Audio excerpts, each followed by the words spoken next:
All right, what is up, guys? It is Sunday after the long weekend. You can see we still have the American flag stuff up. I'm getting a little bit of Sunday scaries because we just had a 4-day weekend. But tomorrow, we are going to run in the New Balance. Can I get some good light? Can I get some good light on the New Balance Fresh Foam X Balos V1? I'm having a little bit of trouble deciding what we should call this. Is it the Fresh Foam Balos or is it the Balos V1? You guys let me know, and then we'll go from that. We'll use that naming convention, but there's no way I'm saying New Balance Fresh Foam X Balos V1 in every title. You must be tripping if you think that. I think we're going to go with New Balance Balos V1.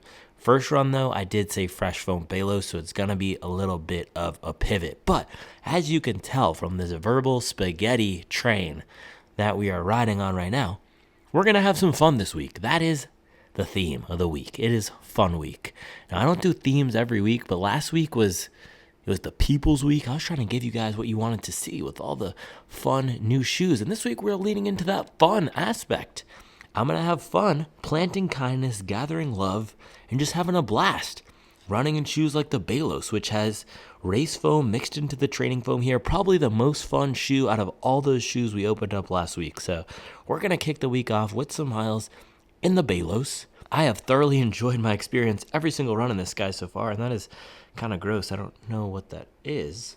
We usually don't get stuff like that out here on the burbs, but regardless, I'll go over the shoe with you tomorrow in the morning. We're going to get some miles in. We're going to have some fun. We're going to get some miles in. We're going to have some fun. That is the theme of the week, fun and miles, miles and fun. Let us get into it.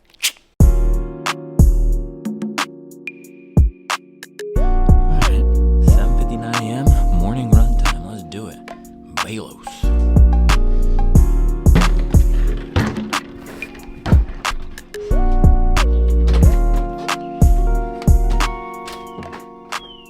Oh man, we've got another humid one. You can see it. It is crazy, man. The humidity these past few days, I showed it yesterday too. It's just wild. It is not our friend for filming, but this morning we're getting some miles in the Balos. And, oh my goodness. All right, let me try to wipe the camera off. Yeah, I don't even know if anything we can do. That's a little bit better. Can help. But Balos. Fun, wide, thick, bouncy, soft. This thing is like, so far, a Rebel V4 on steroids. Now, I've run in this, I think, 3 times so far. 3 or 4 times. This is what I was pulling for last week. Every time, which was only 2 or 3 times, where I didn't have a shoe to test and film, I was running in this. That's the vibe it's given me so far. A fun daily shoe. And that's really what I want when I'm not testing something. I want something that's easy to run in, to pop along, that's going to be fun, that's going to be comfortable, and that's what this is giving me so far. The upper is nice. It's got good rubber coverage and grip. Well, not actually rubber coverage, but it has good rubber performance. You can see this claw up here, that is rubber, and the back is rubber, and then the orange is actually ground contact EVA. But the main questions I want to answer with this guy today are, how comfortable is this for long miles, time on a feet? Because each time I ran in it, I kind of felt like it was pushing me a little bit too much. Not necessarily like the Superblast where you have to run a certain pace for it to be comfortable, but due to the bounce of the foam, I'm just not sure if this is the shoe I would pull for a 20-mile double day voluntarily. So I'm hoping it performs well. I also did a 20-mile or 22-mile long run yesterday in a race shoe, so of course I'm probably feeling a little bit beat up. How is this thing going to perform for more of a recovery day, for long mileage? And then how does it compare to some of the other beasts on the market, like the Skyward X and the Hyper, both of which I've done 20-mile doubles in? And man, I haven't had a $200 shoe yet miss. The Skyward X is a great shoe. The Hyper is a great shoe. And as I've said before, I have no problem advocating for someone to buy a $200 shoe if that shoe can do a lot of the different types of runs throughout the week. The Skyward X could do that. The Hyper could do that. The Neo Vista, I feel, is more of a specialized shoe. Even at 180, I don't love it. I got to get some more testing. That's how I feel about the Superblast as well. So far, this seems like a fun daily trainer that can handle a lot of mileage, but let's lace it up, take it out for the 20 miles, and see how we do. So the beauty of this shoe here is that it is non-plated. That's like the Superblast, and why that's awesome for this shoe is you get a lot of soft foam underfoot without having any stiffening agent, as they say, without having anything harsh or firm or rigid in there to stiffen it up. That's why people like the Superblast as well. But with this guy, and let's do a non-supple certified little flop for a second. By the way, I am in the white socks as well. I just absolutely despise the way white socks look. It's it's trash, but this is all we had left. But the only thing that's stiffening up this softer foam is this ground contact EVA. So this is a firmer foam out in the front here, and it does add a little bit of something to the front. It does make me feel like not necessarily there's a plate or something harsh, but just reinforces that rocker a little bit. So this is a very rockered shoe. It's super curved. Take a look at this. Boom, you can see it rolls right along. So that's the benefit of this shoe. You get a lot of that soft foam underfoot, and the foam compound in here, the fresh foam Balos, I think they're calling the foam itself the Balos. It has race foam mixed in to the training foam. So the polyether block amide has been added to the ethylene vinyl acetate. Isn't that cool? You got the PIBA and the EVA. I try not to use the acronyms. And that is similar to what the Rebel has, the construction of the New Balance Rebel, except in here, I think that race foam content is dialed up a lot more. This shoe feels way bouncier than the Rebel. And it also might feel a little bit, I think, a little bit more unstable. And this is something I'm going to look out for today as well.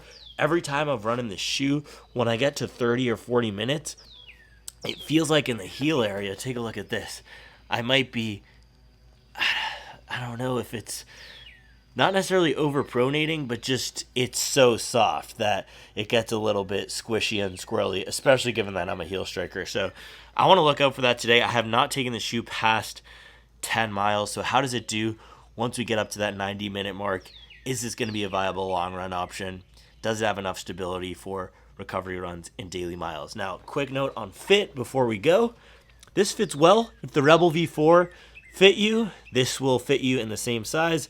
I have a 10.5 here. We have had some snugness issues with shoes like the Pacer, even the More V5. Charlie thought was a little bit snug and shallow, and some of you as well have thought that as well. None of those issues here. Nice roomy toe box. I have enough room. I would go true to size. Fit is really comfortable.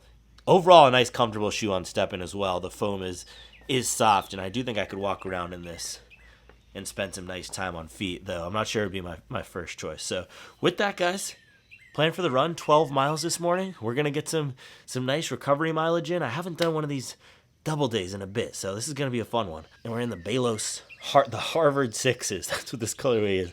The Balos V1 Harvard. Pull up like that school in Cambridge, bro. Out here at the River of the Charles Regatta.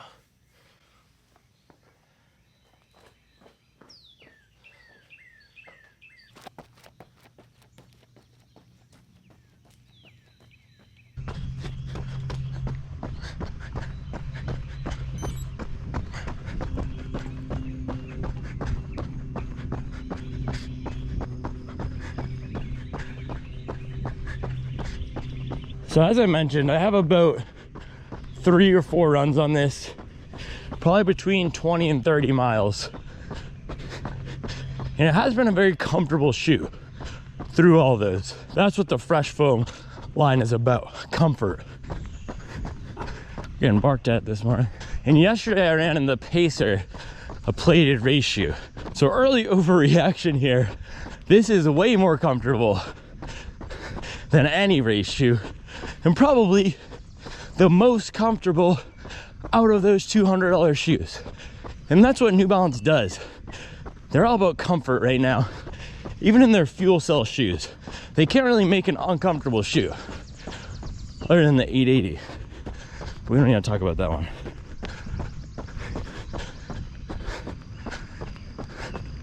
So that's another thing I want to check for throughout the day. How does this do versus the 1080?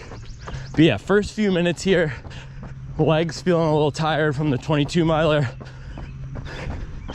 and there being about 25 miles on this so far, roughly, maybe less. It does feel like maybe the foam is gonna mellow out, not be as wild and uncontrolled as the first few runs, and be a little bit more suitable for recovery runs. But right now, the shoe feels comfortable.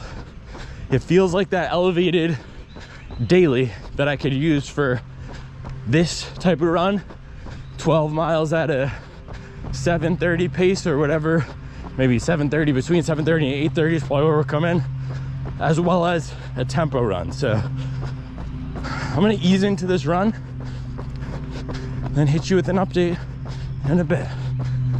So it's still a little slick from some rainstorms we had last night, and the grip on this shoe is really good.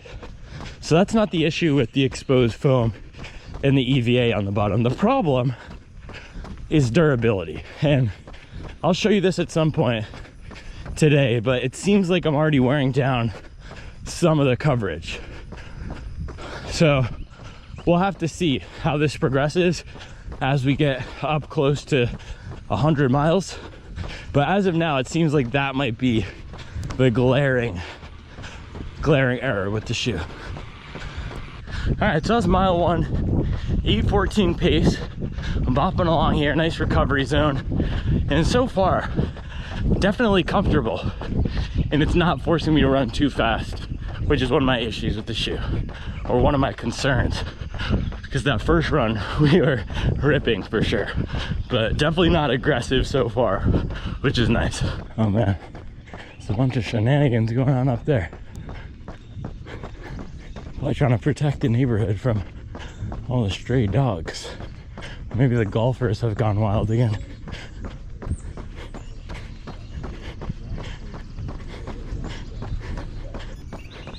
So we're now at mile 2 here. That was an 8:08 pace. This is one that I would have loved to put through a 100-mile-week test. Maybe we can still do that at some point during the year when we don't have a lot of new shoes, but actually I don't know if that'll ever happen now. But yeah, that was my hope for this, and then I just had a crazy number of products come through last week. We gotta review the inventory and let you guys know it's good. So this is not going through the 100-mile-week test anytime soon, but that's the vibe it's giving me. A shoe that I want to pull for every day. And the biggest difference so far between this and the Skyward X, that one is a lot bouncier, a lot taller, a lot more unnatural feeling, also a lot heavier. This feels a little more normal, even though you still do have up near that 40mm stack height. You still do have the race foam mixed in. Just a little more normal feeling, more like 1080 meets Rebel, neither of which are crazy feeling shoes. 1080 is very soft, but you don't get a ridiculous amount of bounce. And with the Rebel, you get some nice bounce and pop when running fast. But similar thing, you retain some of that flexibility, some of that ground feel. So far, this is like those two shoes coming together. So I think the biggest question we have to answer is $200. Is that the right price for a Rebel meets 1080? Especially given the exposed foam. But I think that's a question for the 100-mile review. That is not a question that we'll be able to answer today, unfortunately. So one of the qualities that I always look for in shoes, mostly training shoes, but also racing shoes as well, is something I call easy to run in. I always say the shoe feels easy to run in, the shoe doesn't feel easy to run in. Well, what does that mean? Most of the time that means it doesn't make me alter my stride. It doesn't feel like I have to run faster or slower for a shoe to work well for me. And I am more of a heel striker at relaxed paces, so a lot of the time for me that means it feels okay to land on the back. And then also for running fast, it doesn't feel like I have to land a certain way or run in an unnatural way. So far, this shoe feels very easy to run in. The Skyward X also felt easy to run in. And again, much taller, carbon fiber plate, but that's something they share. A nice rocker will do that. That'll make a shoe feel easy to run in. Too aggressive of a rocker, or a rocker that's only placed with the curve right up at the forefoot, will not feel easy to run in. So what are some examples of shoes that don't necessarily feel easy to run in? Metaspeed Sky Paris. That's a great one. Very narrow heel. not forgiving for heel striking. And even if you are a forefoot striker, you would probably not want to take that shoe out for everyday miles, because you need to be putting down some force to compress it. The upper also fits a little bit weird, and it's a shoe that's great for running fast, but not easy to run in. Now, a shoe that is easy to run in, like this, you can just bop right along, cruise at any pace, and it doesn't feel like you have to alter your stride. And as I'm running up this hill here, forefoot striking more, I think it feels even a little bit bouncier landing on the forefoot.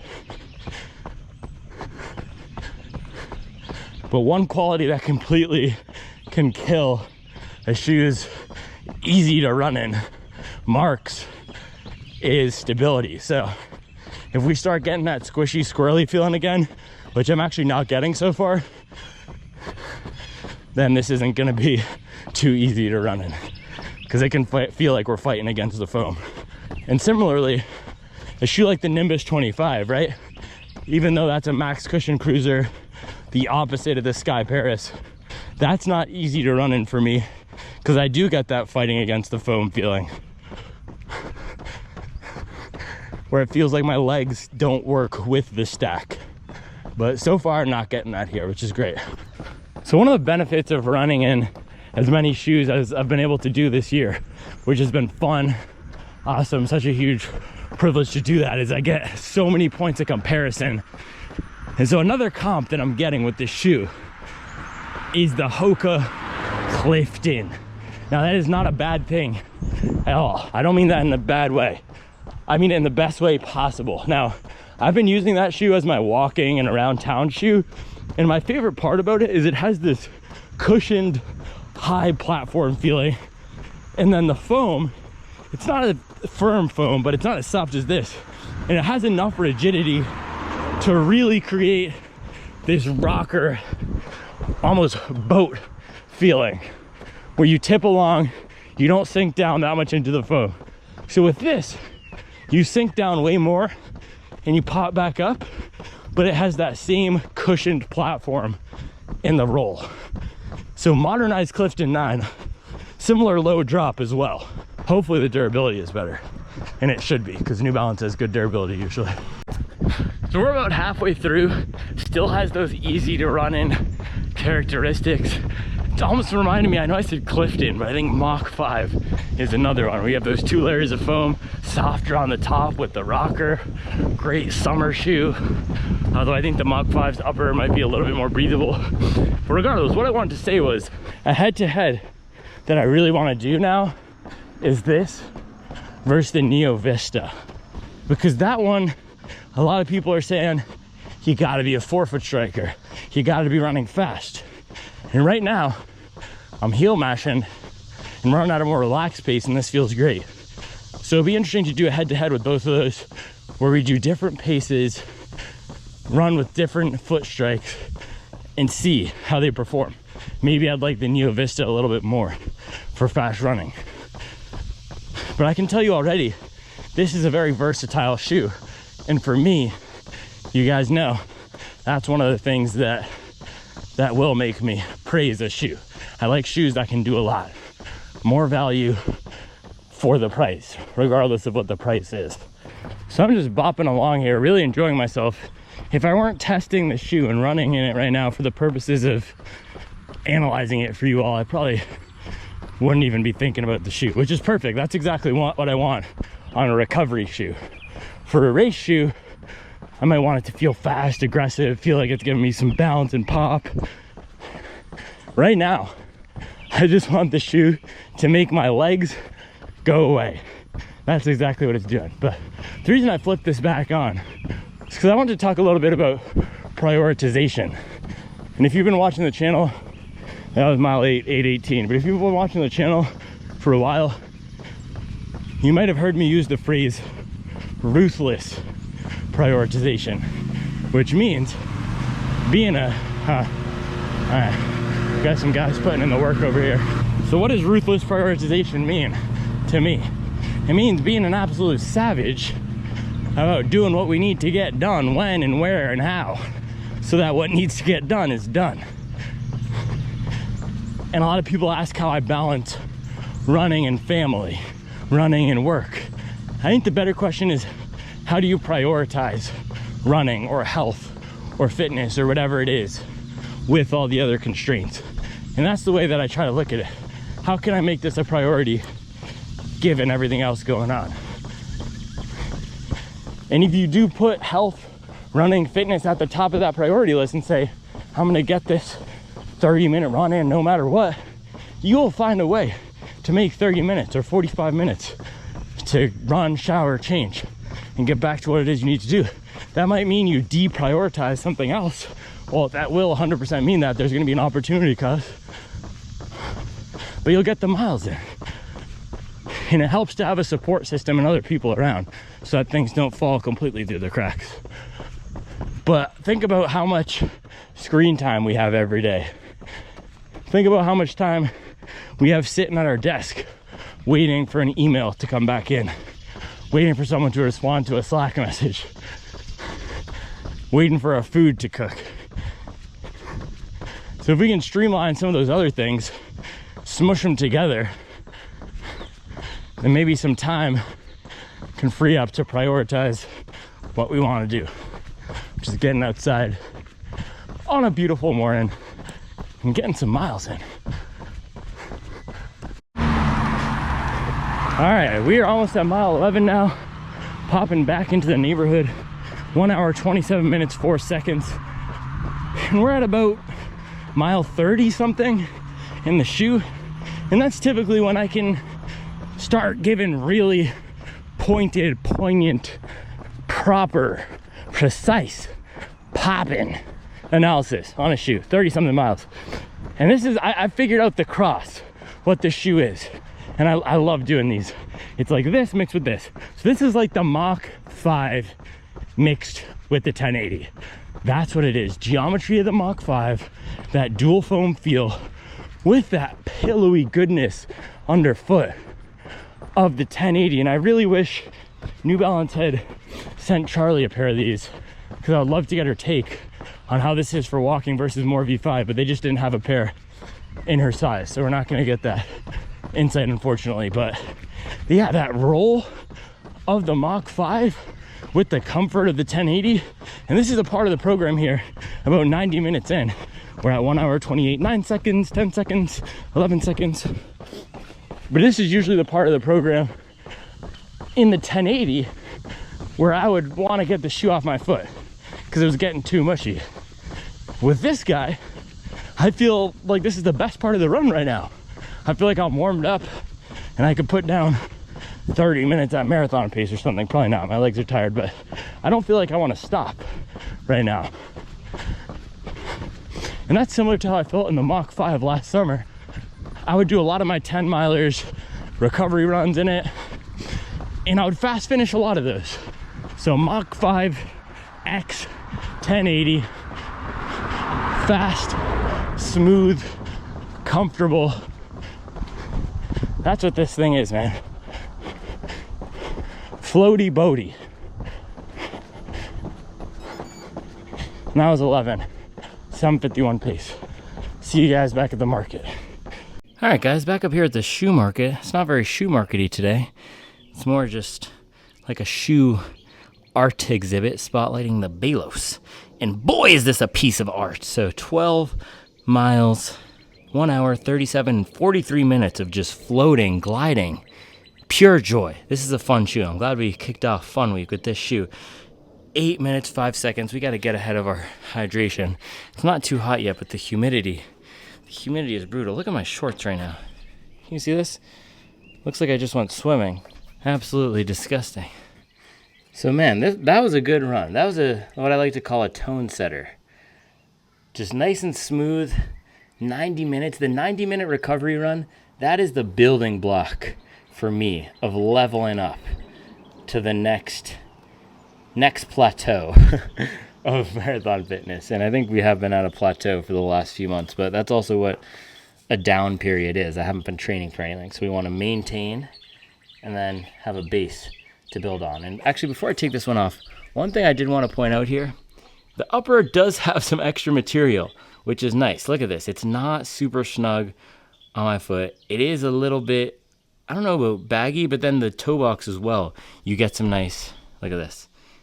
You get some nice volume out there in the front. So this is not going to be a super constraining tight fit like the SC Pacer was. And that's the overall vibe of this shoe. And that's what Fresh Foam is to New Balance. Yes, it's the Fresh Foam X is the foam name. Also, somebody told me the X means it's variable. That's a little bit of Orwellian mental gymnastics there. You call all your foams the same thing, Fresh Foam X, but then the X is an asterisk, meaning that they're actually different. I don't know. That doesn't pass the Elizabeth Warren test for me. But this is a very comfortable shoe. That's what Fresh Foam is. And so far, 30 miles in, this is a shoe that I could see if I were building a rotation for myself right now, and I could only pick 3 or 4 out of the shoes that we've run in this year, this might be one that makes the cut. It has a lot of those similar elements to why I actually liked the 860 and why that has been my favorite daily trainer so far this year. And I can already tell you this is not going to dethrone it just because of the price difference. I'm not going to call a $200 shoe my daily trainer of the year. This could become the best $200 shoe of the year. I might make that a category of its own when I do my year-end roundups and stuff like that. But this has a lot of the elements that I liked from, again, that was a Fresh Foam shoe, Fresh Foam X 860 V14. The curved rocker, a nice, slightly soft landing. This is definitely softer than the 860. And then some good pop. Also comfort with the wider toe box. So overall, the vibe of this shoe is comfortable. It's floating, man. I was just absolutely gliding along out there this morning. I'm on decently tired legs. I ran 22 yesterday.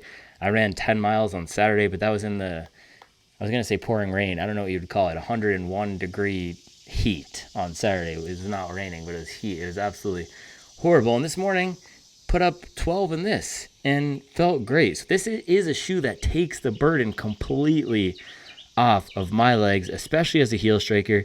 You get tons of foam out here in the back. Look at this width here. And yeah, look at this, man. Look how soft that is. And one thing I did want to point out, though, I think I pointed this out in maybe the Hyperion Max 2 video, but you can see right here, you have a little bit of dirt or just a dirty patch on the bottom of the shoe. And that's because the foam compresses so much on each foot strike that all this foam that's not actually where the ground is compresses to touch the ground. So this foam does compress a lot, but I didn't feel like it was too mushy. I was getting some good bounce from it. And similar to that Mach 5, the foam on the bottom, this ground contact EVA, this orange foam, is doing a good job reinforcing that rocker and making it so that I'm not completely bottoming out. And even 100 minutes into this run, 97 minutes into this run, I felt like I could keep going. So I definitely want to do the long run test in this shoe, and the second run of the day that we do in it will be another great test. Now, if we look at the wear about 30 miles in, I'll flash up the mileage either right now or at the end of the video so we get a check on mileage. You can see both on the inside of the shoe here, but just on the back, this is not the rubber, this orange foam, this is wearing down pretty good. And then also the exposed Fresh Foam is wearing down a lot in the back. And again, I am a heel striker, but even look at the forefoot, we can see that same wear up here, and this foam here is wearing off too. So I've never really had an issue with exposed foam wearing down and becoming a detriment to the performance of the shoe, but that is something to keep an eye on. With this being $200, we're going to need to see some decent durability out of it for it to be one that we recommend. But so far, man, out of the box, very comfortable shoe. I think it takes about 30 miles for this guy to ease into its life, and that's what I'm realizing. It's not just the firm shoes that need break-in, but the soft ones need it as well to become a little bit tamer. And this is now entering its prime. This is entering its prime as a shoe. It's going to give us this comfort. It's going to give us this softness. We're just going to have to see how it rebounds for that second run today. So with that, guys, I'm gonna start doing those other priorities I was talking to you about. It's time to start doing some work. Also getting on top of the rehydration and refueling so we can get out there and have a solid second run. And what I've been realizing is I think I need to overshoot on the calories versus undershoot.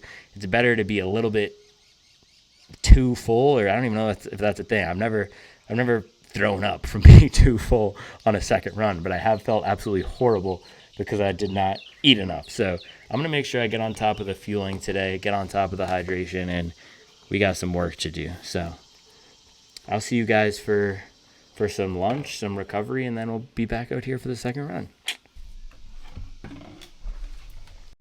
All right, so a little recovery action here. First up, we have the hydration going. So I got the 48 ounce Nalgene. I'll be slamming all of this, and then the 32 ounce Nalgene, build it with the Noon. Now for my first meal here, I think I'll probably only get 1 or 1.5 meals before our second run. I actually have no idea when I'm going to do that second run. We have a, look at this, boom.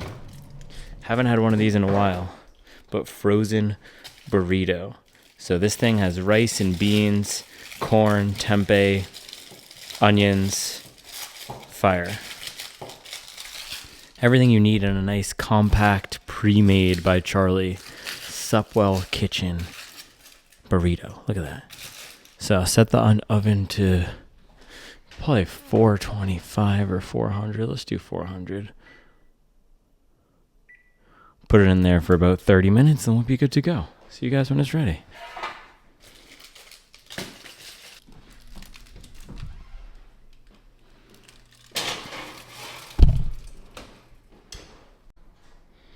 Boom. Little working lunch action. Let's go. Let's go. All right, run number 2. Let's go.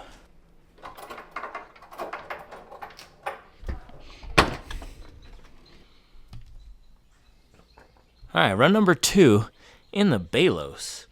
Looking as Harvard-y as ever. I actually really like the look of this. I don't mind the red. It's different. It's not going for that same gradient that we've seen on all the other shoes. I actually really like the crimson. I like the blue. Crimson and blue is a great combination here. But run number 2, we're going to do 8 miles in the afternoon heat again, but should take us about an hour. And what I like to check on these runs is, how does the foam feel? How resilient is it? How is the compression? Does it feel like I'm slamming my foot against the ground without any pop? That's one of the reasons people love the Superblast. Even though for me it locks me into a certain pace and I can't always run relaxed, it never felt like the foam was tired whatsoever. So how does this thing stand up to 2 runs, two sessions of poundage? That's the question for today. So let's lace this bad boy up and let's see. So 2 different people, my guy Doug Shepard, and then somebody else commented that to fix this fog issue, which we have not fixed today, you put the camera outside for 10 minutes before shooting. Now, I do not always have the luxury of time, but I will try it. I am going to try that. And ooh, stepping into the Balos for the second run does feel a little bit soggy. So a little soggy, a little wet.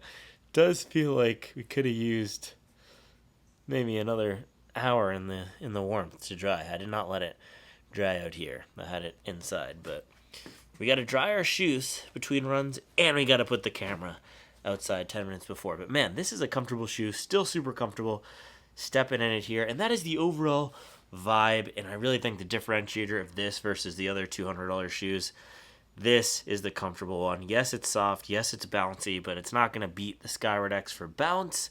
It's not going to beat probably any of those other shoes for speed. Maybe it will. We'll have to do a speed test. But for comfort, man, this wide base with just these pillows of foam underneath in that lower drop, man, it is so comfortable. Such a comfortable shoe. So with that, guys, we need to get our 8 miles in. Let's do it.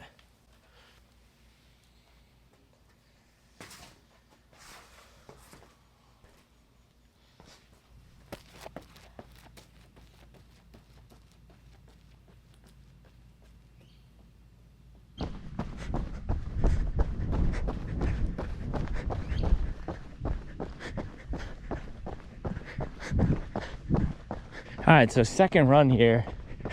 It's a little less bouncy. And sometimes that happens to these foams, especially the softer ones on the second run. But I do still feel a lot of impact absorption, which is nice. And that softness is still there. No bottoming out so far, but we'll see how that holds up. It's another hot one, so we're just gonna lock in and jog it out. and I forgot to start my watch. All right, we're already behind. See you guys in a bit. So run number 2 here, almost a mile in, and I'm sticking with my earlier analysis. Bouncier 1080 with the rocker and firmer EVA frame on the outside of the Mach 5. That's exactly what this guy is. So why do I do these double run day tests? Well, they always expose, and that was official mile 1, 8:40 pace, even though we probably had half a mile that was not counted there. But why do I do these double run day tests? They always expose one issue with the shoe, and right now for me on this shoe, it's the stability. We do have a wider base, but because it has a softer foam, there's only so much you can do to make it stable. And I'm out here on the second run, putting up almost a 9-minute mile. And the shoe feels like it can handle it. Probably wants me to go a little bit faster because 8:40 is pretty slow for me, but it's hot and it's our second run and we're on a little bit of a quicker turnaround. But just given the softness of the foam, without the plate, it's not gonna have as much stability as those other $200 shoes. So that is something to note. Man, it is an absolutely beautiful day. We got the vultures circling. We got the Carolina Hornets or Panthers painted house. People putting in the work. On their lunch break, but man, I'm telling you, this double day test, it is not the sexiest. I don't think they get the most engagement, but I like doing them because this will really expose a shoe. There's no hiding on the double day test, even I think maybe even more than the long run, because usually on the double day test I'm not fresh, and then the shoe is not fresh. And so this is a good combination. It's a good test. It's the truest test of a marathon training shoe, the double day test. And this morning, the shoe crushed it. Right now, my legs are tired. We have the DOM setting in from the long run. And don't let the blue skies fool you. We got the heat and the humidity coming in. And man, this is where the fun shoes, this is where some of them come to die. The Mach 6 struggled a bit on the second run in the double day. It crushed it for a 14-mile morning? Absolutely crushed it. And then on the back half of the day, just an 8, it was struggling a little bit. Cloudmonster Hyper, on the other side, a 220, 225, 220, expensive shoe. In the morning, felt okay, a little bit stiff, a little bit rigid, and in the afternoon, on tired legs, that puppy came alive and showed me why it's worth $200. This thing so far is falling somewhere in between the Mach 6 and the Hyper, which just due to the construction and the specs, you might be able to see. The foam is more similar to the Mach 6, and it does have that firmer layer, but man, no hiding today. So we'll have to see at the end of these miles to get a verdict.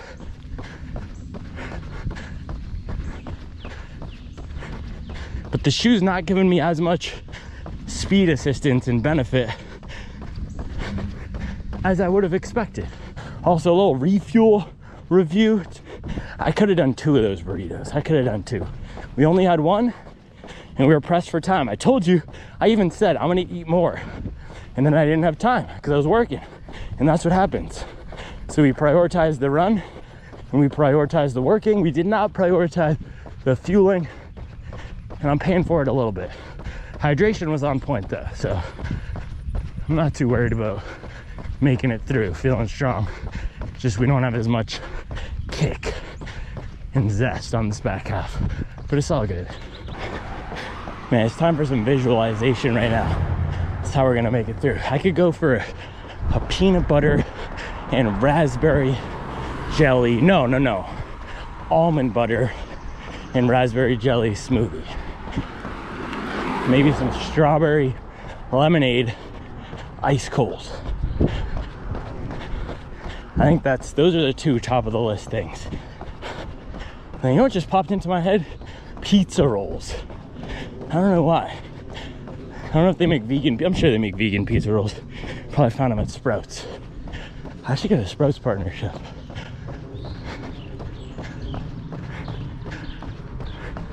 This really is a running channel about nothing. Maybe I should update my bio. The best running channel about nothing.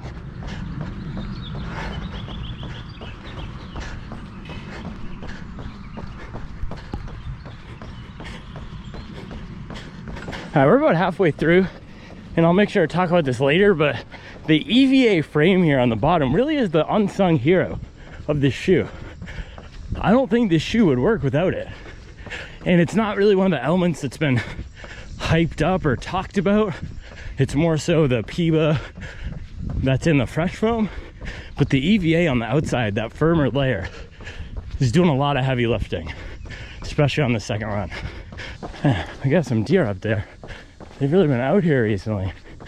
Out here in the streets of Mint Hill. All right, guys, we made it through. I wasn't sure how the shoe was going to hold up. We were absolutely drenched. So 8 miles, 8:20 pace, 1 hour, 6 minutes, and 57 seconds. And man, I'll say it again because I think it needs repeating, but this really is like the Mach 5 mixed with the 1080. And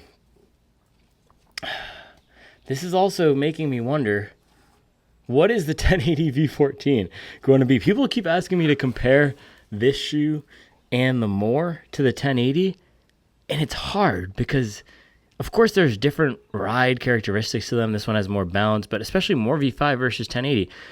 I'm not really sure how I would use those differently. The More V5 is a little bit more stable, but it's ironic, though, because that's supposed to be the cruising plotter, and the 1080 is supposed to be the everyday workhorse one. And with the stability of the More V5, that seems a little bit more like the everyday workhorse one. And then with this versus the More V5, this has more bounce. This is a little bit faster, but the More V5 also had some bounce, and part of me wishes they just made this the 1080 and raised the price to $175 and made the 880 a little bit better and kept that at $140. If you had the foam of the More in the 880, there's no purpose of the Balos. You could make this the 1080 with a little bit more of the bounce and then have the More V5. So there's one extra shoe in the New Balance lineup. I think if they killed off the 880 or just changed what that shoe is, that's firmer, lower to the ground, it would open up some more space for this shoe to make sense. Right now, I'm a little bit confused at the lineup, and this is basically all I think about all day long when I'm not with my family or working, or maybe even when I am. So if this is confusing to me, I'm sure it's confusing to a lot of other people out there. But as it stands right now, this is $200. You are getting a lot more bounce in it than the current 1080. You're getting more bounce and speed than the More. And the key difference between this and the More and the 1080 is you do not sink down into the foam as much. So it's still soft, but there's absolutely no bottoming out whatsoever. I think the key issue, or it's not even an issue, and it's not even something we unlocked today. I told you guys about this, I think, on the Brooks Hyperion Max 2 video, but the key downside of this shoe is probably going to be the stability here. But boy, oh boy, is it hot. I have a meeting. This is going to be a fun meeting, let me tell you that. So, I have a meeting. The shoe is good. We'll be back out here in a little bit to do the final breakdown. I'm not sure when. Maybe we'll do some comparisons. And then we can wrap it up and call it a day. But I'll see you in a bit. Recovery time. Look at that, man. Charlie knew I had a tough meeting coming up, so she left Boom, a little note, love you, with the chickpea salad. You can't see, this is horrible lighting. I don't even have the camera on the right setting, but look at that, boom. Thank you, Charlie. Oh, one more thing I want to say as well is the breathability on this is great. My socks are not drenched and it's very hot, so nice job on the upper here. All right, guys, 20 miles in the New Balance Balos V1, and look at this thing. It definitely has a preppy vibe going on with the Harvard crimson and the Columbia blue, and is this a little bit of a Princeton orange? I don't know, it's like an Ivy League sandwich or jambalaya. It's an Ivy League jambalaya all smushed up, and it is a stew that I would love to eat. You like how we landed the plane there? And I also think it might go great with my outfit today. I was checking, that's just a Ford Explorer, standard Ford Explorer, not the Ford Explorer cop car. I think Ford Explorer should be illegal to sell and buy by regular consumers because I always think it's a cop car, but I am wearing the Oxford because we had to pop out here after work, after the 9 to 5, to give you these insights, and this would look great with the Oxford. I actually think this would be a nice, comfortable, casual shoe, and that is the #1 quality of this shoe. I've been saying it throughout the video today. Very comfortable. Of all the $200 training shoes on the market, and of course compared to the racing shoes, this is going to be a lot more comfortable, but of all the shoes 180 and above, this is hands down, not even a question, not even close, the most comfortable shoe. This might even be the most comfortable shoe now in the New Balance lineup. No, the More V5 has that, but probably as comfortable as the 1080, maybe a little bit faster and a little bit more aggressive than the 1080, but maybe the second most comfortable shoe after that More V5 in the New Balance lineup. So when you hear the name of the shoe, Fresh Foam, Balos, you got the comfort from the Fresh Foam, you got the pop from the polyether block amide, that PIBA foam, and it comes together in a really nice package. So my worry with this shoe, and you guys know I don't like to read a lot of stuff about the shoes beforehand, but my worry, because I did read one other thing, or I actually just saw a headline on this shoe from another review site. They were not even a review site, they're a retailer, and they just said it was a mixture, and I was worried that the package would not come together well. And you do have a really wide base, you have the 2 types of foams, and I was worried that it wouldn't come together in a package that makes sense. But I can confirm to you now, like the Hoka Mach 5, this is a very cohesive feeling shoe, and the shining star is not the PIBA. PIBA is great, but there's PIBA in lots of shoes that aren't the best. The shining star here is what they did to complement the PIBA with this, I don't even know what you'd want to call it. It's almost like a capital E. Look at that. Yeah, it's a capital E with this orange. So this capital E for EVA. Look at that. We got more trucks coming. The EVA has such a bad reputation in the running nerd world. People hate EVA. It's traditional, it's standard. Yes, it's firmer. No, it does not have as much bounce as a PIBA, a polyether block amide. No, it's not as bouncy, but the properties that are great is it is firmer. It is more rigid. It will give you structure without being as unnatural as a plate. So yes, they could have jammed a plastic plate in here, but that would have stiffened up this platform a lot. And look how much flex I'm getting right now. That would have made it a lot less comfortable for those relaxed miles. It would have probably given a little bit more snap, and I think would have deadened the fun aspect a little bit. So with them going with this EVA cradle or EVA frame, not a hyped up thing to do to the shoe, but with them doing that, almost similar to what was done on the Asics Superblast, but I think this is a little bit of a lighter application here. It works really well. I can totally feel it when landing, and it's not a bad thing.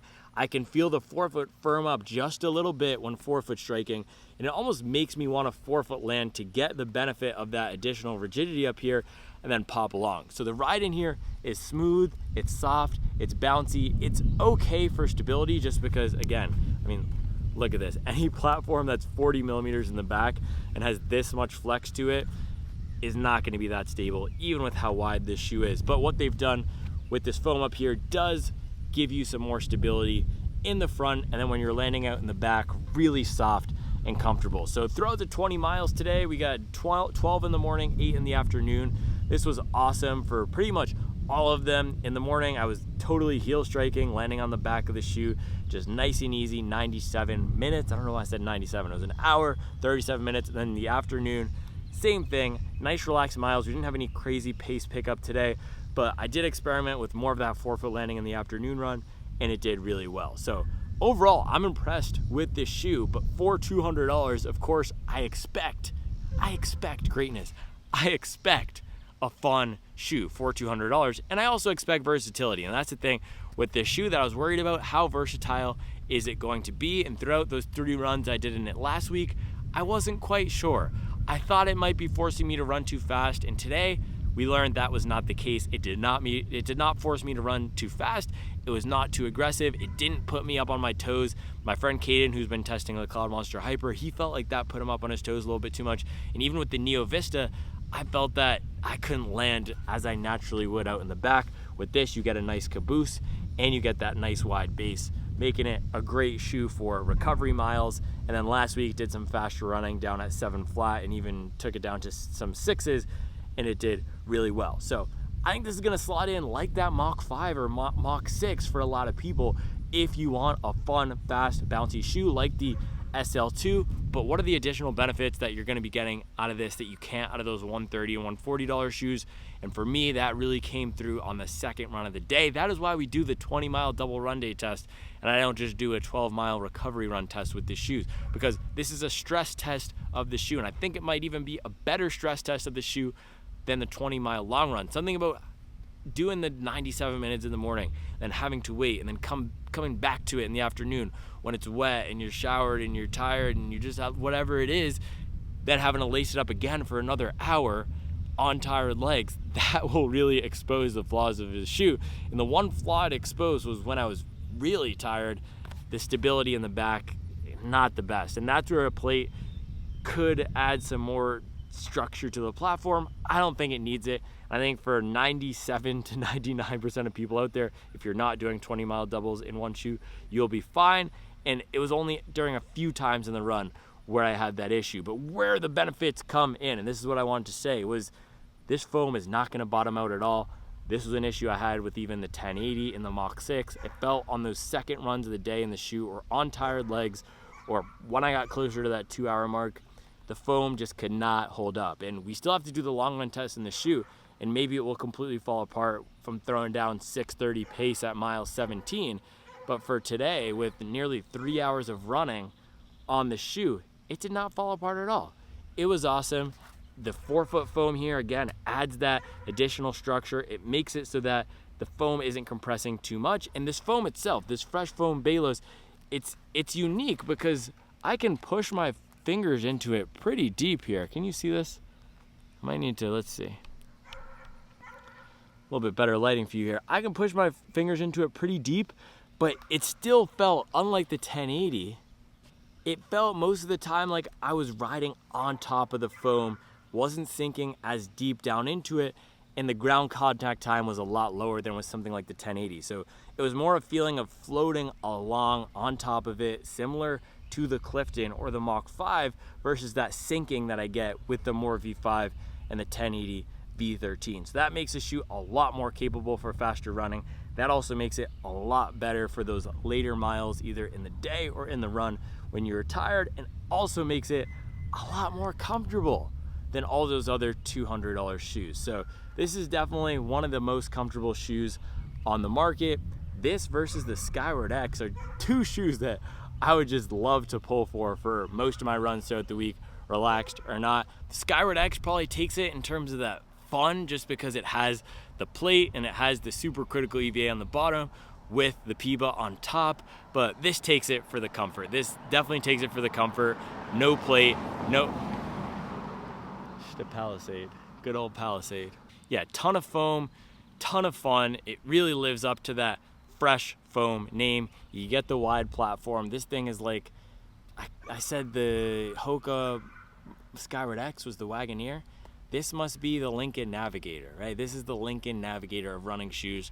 Nice tall platform here. It is expensive, $200, but it does feel luxurious. The upper is lightweight, light enough for summer running. It's not the most padded and soft in the front. And we got, is that unmarked? Oh no, it's not unmarked in. Oh gosh, it is just. Yeah, as I was saying, it's not the most plush and padded, but it is nice and lightweight. The breathability is solid. The insole is fine. Even though I was sweating in it today, it didn't feel like there was too much liquid in it. So it is a nice feeling package that feels worthy of that $200 price tag. There's some shoes that come through here with uppers that are just a mess. This is not one of them, and it still does have that nice Rebel fit, that wider, little bit of a wider toe box, a little bit more volume. You can see here it's tall, and the toe box here is nice and rounded off versus just crushing your foot. So they did a nice job with the upper. You still get that little bit of 1080 padding or more V5 padding in the back. You get a little bit of stability here. I would go for your normal size. If you get this, make sure to use my Running Warehouse link. By the way, if you get this, I'll also put some of my favorite summer running products below. We are at the Mint Hill Fuel Mongers shop right now. I'm trying to push some more products, get my affiliate sales up this summer. So check them all out below. We got the Morton gels, we got the Nathan bottles, we got the lightweight socks. I remember my favorite lightweight sock is the OS First Active Comfort. All that's below. But yeah, this shoe is great. It's a $200 shoe. It lives up to that price point. It's exactly what you would expect from a New Balance Fresh Foam shoe with the race foam in there. There's no surprises here. So that's why, yeah, the first run I wasn't blown away. I'm still not blown away. It's a nice shoe. It's worthy of the $200 price point. If you want 90% of the same performance for cheaper, Mach 6, SL2, maybe even Nike Invincible 3 on sale. But I do have to say, versus the Invincible and the SL2, you are going to get a little bit more forefoot padding up here and just feels a little bit better for that forefoot striking. So I would take this over the Superblast. We got to do some head-to-heads with the Cloudmonster Hyper. I think this feels a touch easier to run in and more comfortable than the Hyper. Lots of great shoes on the market right now. But yeah, those are my thoughts on the Balos. After 20 miles, guys, thank you for watching this analysis. I'll be back tomorrow with another video. I mean, look at this. The Balos in this colorway with the blue Oxford and the khaki shorts, that is absolute drip. That is summer dad drip to the max. Oh, by the way, I know one more thing here. I know the durability is going to be a concern. I will do more updates on this, especially once we get closer to that 100-mile mark. But you can see we are starting to wear after about 30 to 40 miles on this exposed EVA. So we'll see how that holds up. Rubber, of course, isn't going to see much wear right now. But yeah, we'll just keep an eye on that. So far, it seems like it will hold up decently. I don't think we'll have an issue getting this shoe to 300 miles. I probably will not be able to get this shoe to 300 miles myself, but somebody out there will. And I'm sure we'll hear about it on the forums. Maybe we'll hear about it on the Hobby Jogger forums. All right, I'll see you guys tomorrow.